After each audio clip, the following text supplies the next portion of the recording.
ഒരു ജൂതനെ സ്വപ്നം കണ്ടാൽ അതിൻ്റെ വ്യാഖ്യാനം എന്തായിരിക്കും?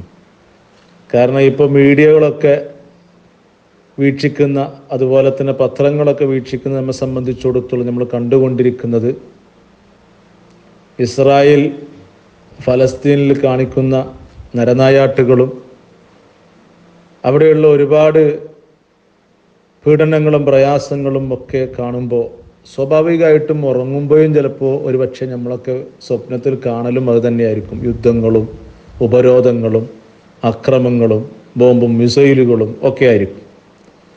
അല്ലാഹു സുബ്ഹാനഹു വ തആല അവിടെയുള്ള ഫലസ്തീനിലെ ജനങ്ങൾക്ക് അല്ലാഹു തആല സമാധാനവും ശാന്തിയും കൊടുത്ത് അനുഗ്രഹിക്കുമാറാവട്ടെ. അല്ലാഹു തആല അവൻ്റെ കാവലും സംരക്ഷണവും പ്രൊട്ടക്ഷനും ഫലസ്തീനികൾക്ക് കൊടുത്ത് അനുഗ്രഹിക്കുമാറാവട്ടെ എന്ന് നമുക്ക് പ്രാർത്ഥിക്കാം. നമ്മുടെ നാട് അല്ലാഹു സുബ്ഹാനഹു വ തആല എല്ലാ കലാപത്തെ തൊട്ടും അതുപോലെ തന്നെ ഇത്തരം പ്രയാസങ്ങളെ തൊട്ടും അല്ലാഹു തആല നമ്മയൊക്കെ കാത്തുരക്ഷിക്കുമാറാവട്ടെ. സൗഹാർദ്ദങ്ങളും അതുപോലെ തന്നെ അന്യോന്യം പരസ്പരം അങ്ങോട്ടും ഇങ്ങോട്ടുമുള്ള സഹവർത്തനത്തിലൂടെയൊക്കെ നമ്മൾ നാട് കടന്നു പോകുന്നു. ആ ഒരു സൗഹാർദ്ദം അല്ലാഹു എന്നും എമ്പാടും നിലനിർത്തി തരുമാറാവട്ടെ എന്ന് അമീൻ ബിറഹ്മതിക യാ അർഹമർ റഹീമീൻ നമുക്ക് പ്രാർത്ഥിക്കാം. അപ്പോൾ സ്വാഭാവികമായിട്ടും ചിലപ്പോൾ അങ്ങനെ സ്വപ്നം നമുക്ക് കാണാൻ സാധ്യതയുണ്ട്.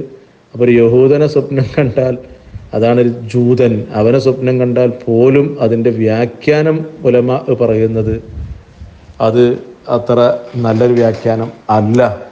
മഹാനായ ഇമാം അബ്ദുൽ നാബൽസി റഹിമഹുല്ല അവിടുത്തെ തഅ്തീറുൽ അനാം ഫി തഅബീറിൽ മനാം എന്ന് പറയുന്ന കിതാബുണ്ട്. അതിൻ്റെ 378 പേജിൽ അവിടെ പറയുന്നുണ്ട് യഹൂദി എന്ന് പറഞ്ഞാൽ ജൂതൻ എന്നൊക്കെയാണ്.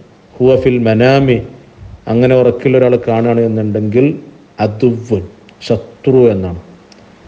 കാണുന്ന യഹൂദൻ അവര് കാന ഷെയ്ഖൻ ഔ ഷാബൻ, പ്രായമുള്ളവനെയാണ് കണ്ടത്, അതല്ല ചെറുപ്പക്കാരെയാണ് കണ്ടത്. ആരെ കണ്ടാലും വ്യാഖ്യാനം അങ്ങനെ തന്നെ അദുവ്, ശത്രുദോഷം, ശത്രു എന്നൊക്കെയാണ് അതിൻ്റെ വ്യാഖ്യാനം കൊടുത്തിട്ടുള്ളത്. അല്ലാഹു സുബ്ഹാനഹു വ തആല എല്ലാവിധ ശത്രുക്കളെ തൊട്ടും നമ്മയൊക്കെ കാത്തു രക്ഷിക്കുമാറാവട്ടെ. അമീൻ ബിറഹ്മതിക യാ അർഹമർ റഹീമീൻ. നമ്മളെ നാടിനെ കാത്തു രക്ഷിക്കുമാറാവട്ടെ. അമീൻ ബിറഹ്മതിക യാ അർഹമർ റഹീമീൻ.